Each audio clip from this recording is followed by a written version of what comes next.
Hey guys, some political gamer here. I'm back with part 2 going over my Nintendo DS collection. I think we went over about a third of them. And like I said, I have 54 of the games. So let's hope that I could maybe get the rest of it done in this video. If not, uh, maybe we'll just have to do one more after this. But I'm having a lot of fun talking about the DS games. Especially because I know there's going to be a few that I'm gonna really love talking about. So let's get back to it.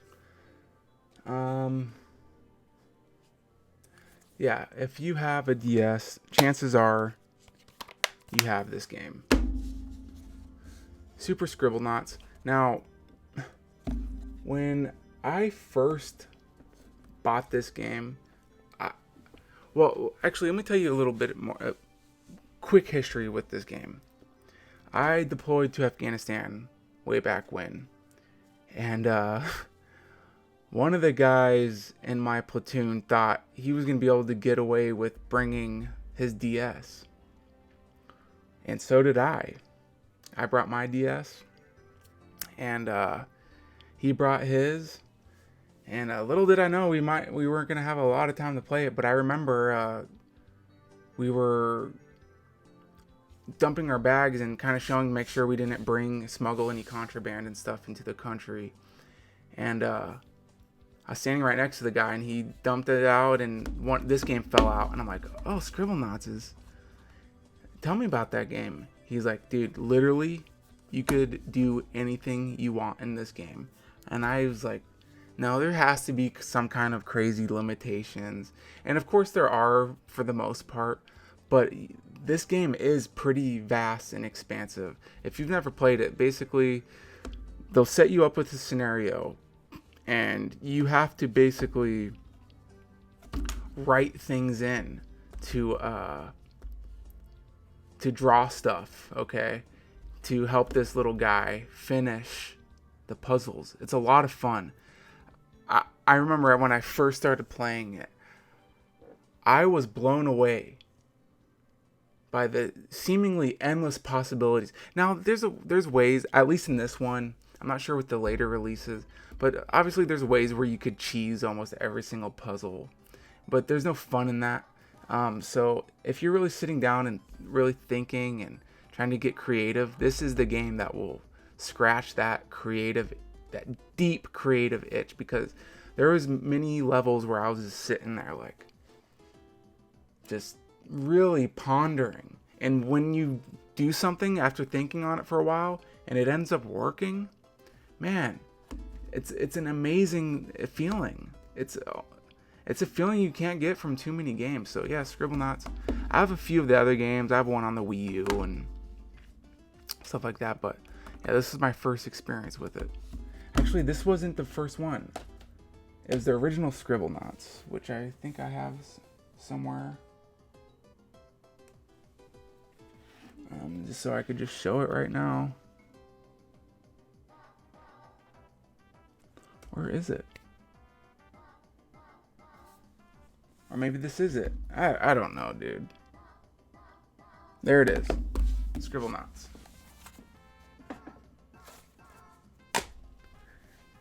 We'll just get these couple ones out of the way real quick. As I told you guys, look at, just so I could show you, I'm not kidding.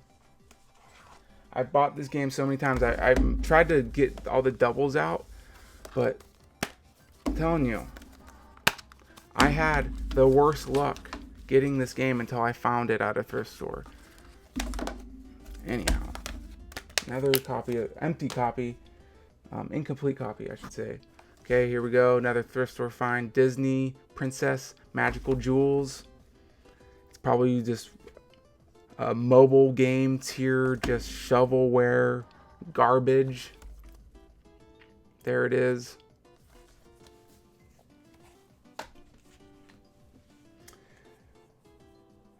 Next is another thrift store find. Oh, I should pull up the music for this. The menu, is it the menu music? I'm pretty sure.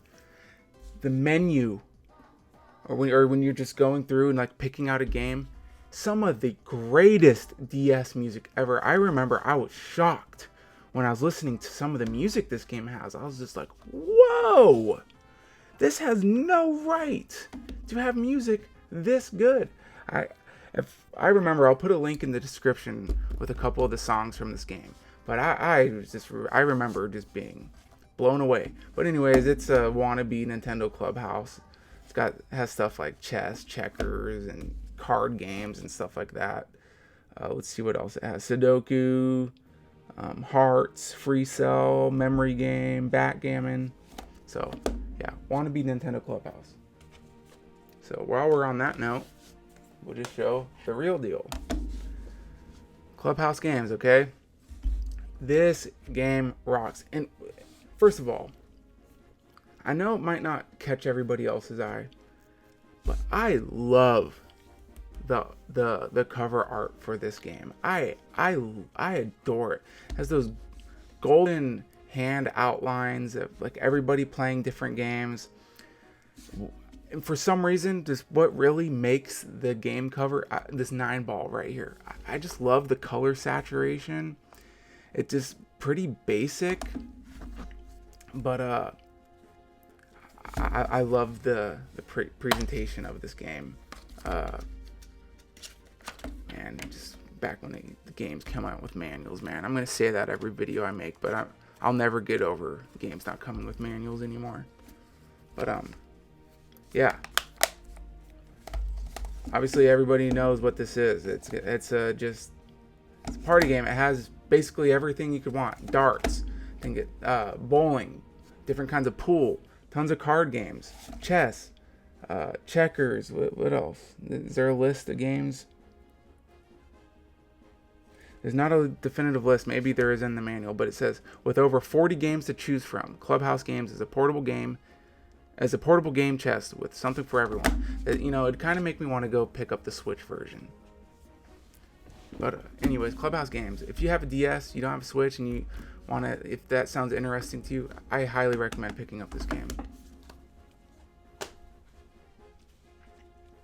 I'm going to say it every single time as a preface to when I show a garbage kart racer. I collect all kart racers, okay? So, what does that mean? Well, it means I buy crap like this. Shrek Smash and Crash Racing. Now this just begs. This absolutely just begs for gameplay footage. Wait a second. Let's just look some up real quick. Very low budget channel, I'm sorry. What is it? Smash and Crash? Oops.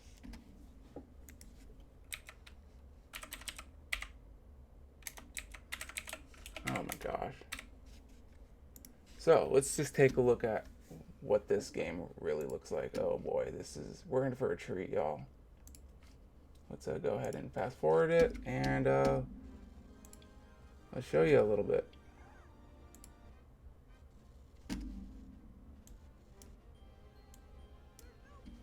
There you go, ladies and gentlemen.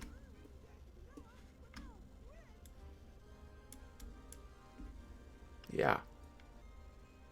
There it is. I think that's the gingerbread guy. Oh, wow, racing on like a dinosaur? Oh my goodness, this looks crazy. Oh my goodness. Anyhow, just to give you a little taste.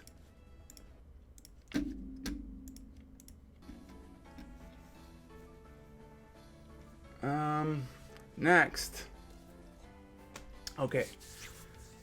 This isn't necessarily a port. Well, I think it is, because I'm pretty sure this game came out on the Wii as well.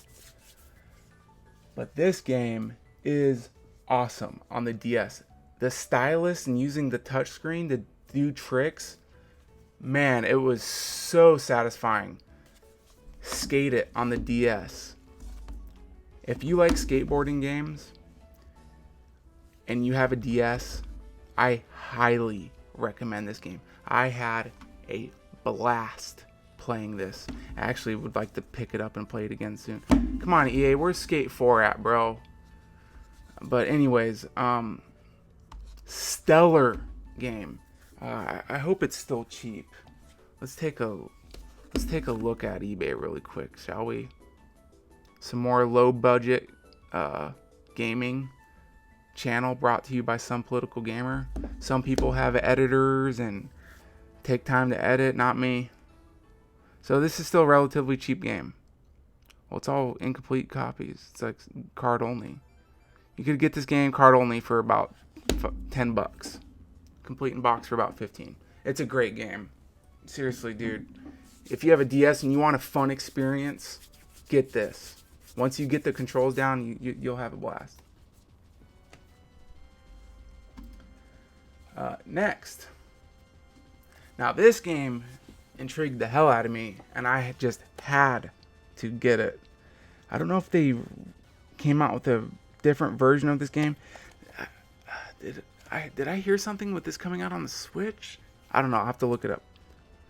But, Lego Battles. Yes, everybody. Lego Battles. What is this?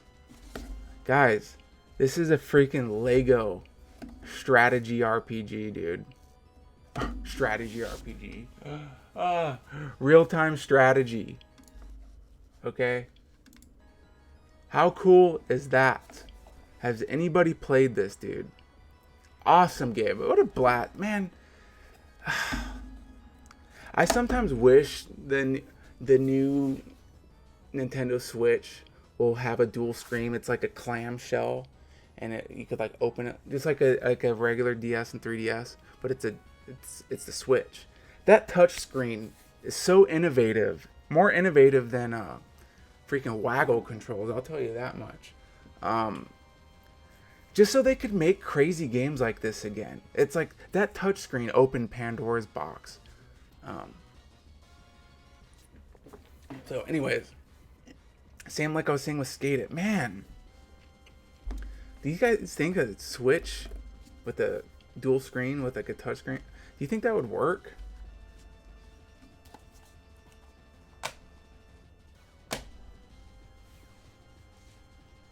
Speaking of great games, this might be one of, if not my favorite DS game.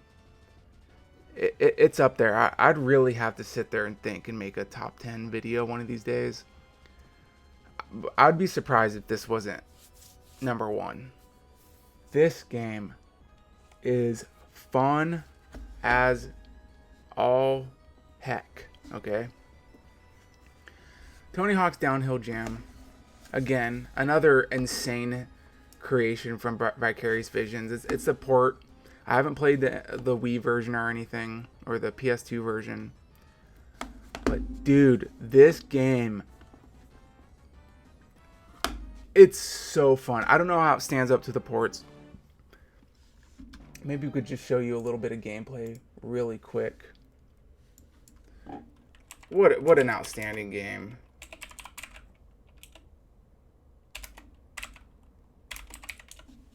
You could like customize your boards, the way you do tricks, and like how you could do like these crazy looping tricks. Oh, the flip tricks.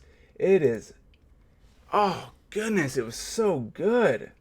It's a 10 out of 10 game. Oh, I don't want to watch a freaking review of it. So here we go.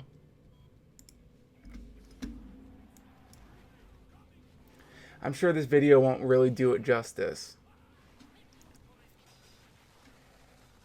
It was an outstanding game. Love it. Tons of nostalgia for it. Has anyone played this? Because I swear anyone who likes skateboarding, who had a DS, I guarantee they loved this game. So we'll go back to our regular scheduled programming. Cannot say enough good things about this game. So this next game, it's one of those games where you find it at Goodwill or like some kind of thrift store and you can't believe what you're finding. It's like No way. And I live for those moments. That's why I go to Goodwill a lot, just to find games like this and just have one of those dopamine rushes of finding a pretty uncommon game. I'm sure it's probably gone down in price since then. I got this in April of 2019. But back when I found it, this was like a $50, $60 game. And that would be Contra IV. And I remember I brought this game home, and I was playing it for a couple hours, and my wife went to go play some New Leaf, so she took this out of my 3DS and put in New Leaf and set the cart down somewhere for this, and I couldn't find the cartridge. I was so mad. I couldn't find the cartridge for like over a week, and I finally found it. It was like on our bed frame. It was pretty silly where it was, but so it was a big relief finding the cartridge. But yeah, I'm actually wondering what this game goes for now. Maybe it kept its value. I don't know. Game's hard as hell, dude. But fun overall. 20th anniversary. We got Contra IV here. One of those legendary thrift store finds. Next is a game that I guess you could say caught me by surprise, because I've heard this game be spoken about a lot on V and stuff like that, and one of those days I'm just like, you know what, I need to try this game for myself. Let's give it a whirl. I'm gonna try it for myself. Boom, I found it sealed, as you can see. It was still sealed, but as you might have seen in my other video, how I just popped it open right here and popped the card out. But it's The World Ends With You. From the second it boots up and it starts with that menu music, I was hooked immediately. I was like, okay, it's on. Let's go. Let's play this. And it had a bit of a steep learning curve, but once you get it down and you get all your pins down and all like your move sets and stuff like that, the game, the combat, it's great. And what's kind of cringy is one of my good friends never played this game, and the Switch port came out, and I didn't know if the Switch port was good or not. So I hyped this game up like you would not believe. I'm like, dude, get the Switch port. It's an amazing game. But what I didn't take into account is this game was designed around the dual screen, okay? And having a bottom screen for a touchpad for for combat. And he didn't like it. And then come to find out, it's because it's a inferior port. The controls are trash on the Switch version. But coming back to this, man, this game, it was so special. I'm hyped for the next one. I'm interested to see how the Switch is going to handle a brand new iteration of The World Ends With You. But man, we cannot forget this classic. You can't even remaster it like they tried. You need it on its original hardware. Outstanding game. Soundtrack is one of the best DS soundtracks ever.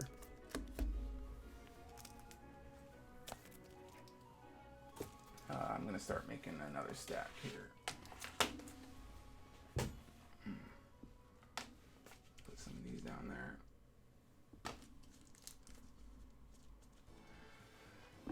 Okay, another crazy port of a very popular game. And it's actually a really dang good port. And honestly, aside from the online being better on the console, like on the Xbox 360 and stuff, the campaign and just the overall fun of like the single player on this, it's untouchable. Call of Duty Modern Warfare on the DS. Have any of you guys played this port?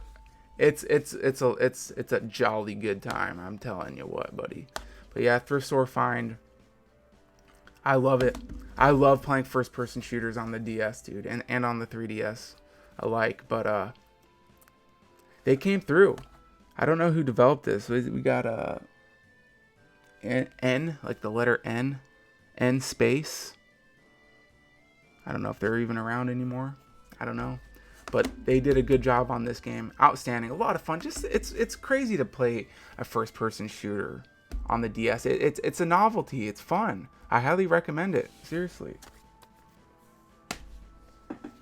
And so yeah, there was a moment where I was just wanting to play a bunch of real-time strategy games on the DS because I was having a lot of fun with Lego battles. And so I found this game, and I never played any other game in this series. So I'm like, well, I might as well try it here. And I'm sure it's not as good as any of the PC versions. But Age of Empires, the Age of Kings, we got Majesco coming through. I'm pretty sure this is a standalone game. Like, this is not a PC game. They just made this specifically for the DS, if I remember correctly. But so obviously I'm not going to judge the Age of Empires series from this game, okay? But I had a ton of fun with this game. I loved it. I'm sure it's nothing like the PC versions. I'm sure this is really limited in what it can do, and as far as like gameplay and stuff goes. But I thought it was great. So if any of you guys played this, let's talk about it. Let's talk about the fun we had playing this, okay?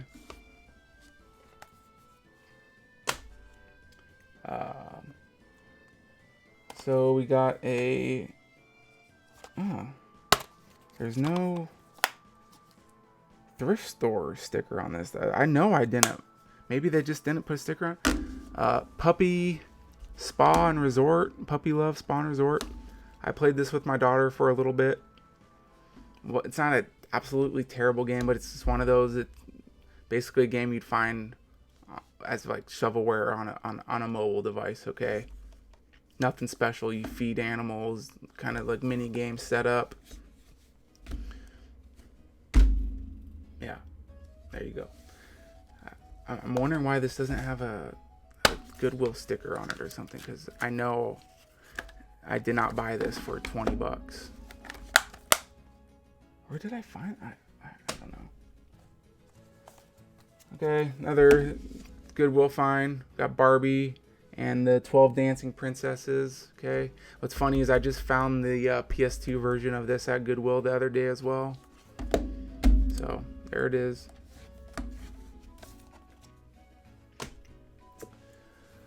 Okay, a game I've been meaning to get around to for a while, but you know, just look, I have a backlog like everybody else, so please don't hate me for not having played every single one of my DS games, okay? I don't even know how to say the name of this, but let's give it a try, okay? Kurupoto, okay? Cool Stars. Basically as Japanese and kawaii as it comes, but it just looks like a pretty interesting game. It says, find the halos. The stars have fallen onto Kurupoto Island and lost their magical halos. It is up to you to find them and return the stars to the night sky.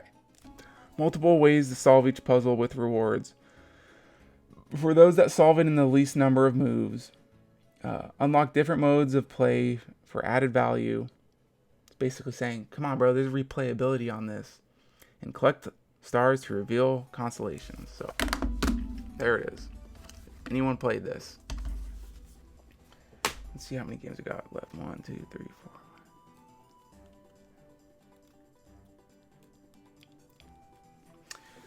Got 20 games left. I'll do a couple more. This is gonna have to be a 3-parter, y'all. I'm sorry.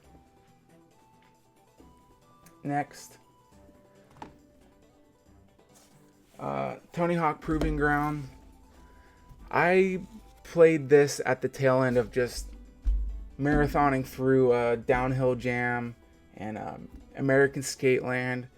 So by the time I got to this, I was like kind of over the Tony Hawk formula for a while, even though this had like some really cool new mechanics, like flipping the board like in slow-mo with the stylus and like doing all kinds of crazy stuff. But like I said, I was playing so much Tony Hawk on the DS, and I put this in. I'm just like, yeah, it's fun, but I just need a change of scenery. So I'll go back and finish this up, but it's Vicarious Visions. It's Tony Hawk, you know, albeit it's not one of the most fan favorite Tony Hawk games, but interesting to have the DS port. I'll get around to playing it again one of these days, because I am intrigued, to be honest with you.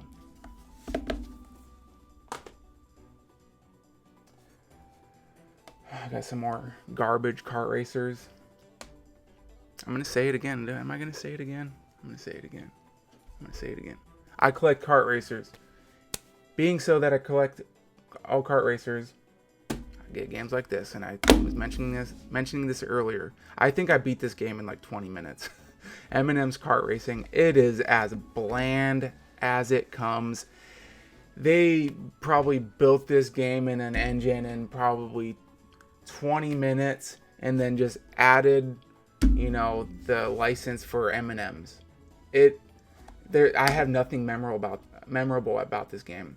And there's something weird about me. I love like M&Ms. Like I love M&Ms merchandise. I love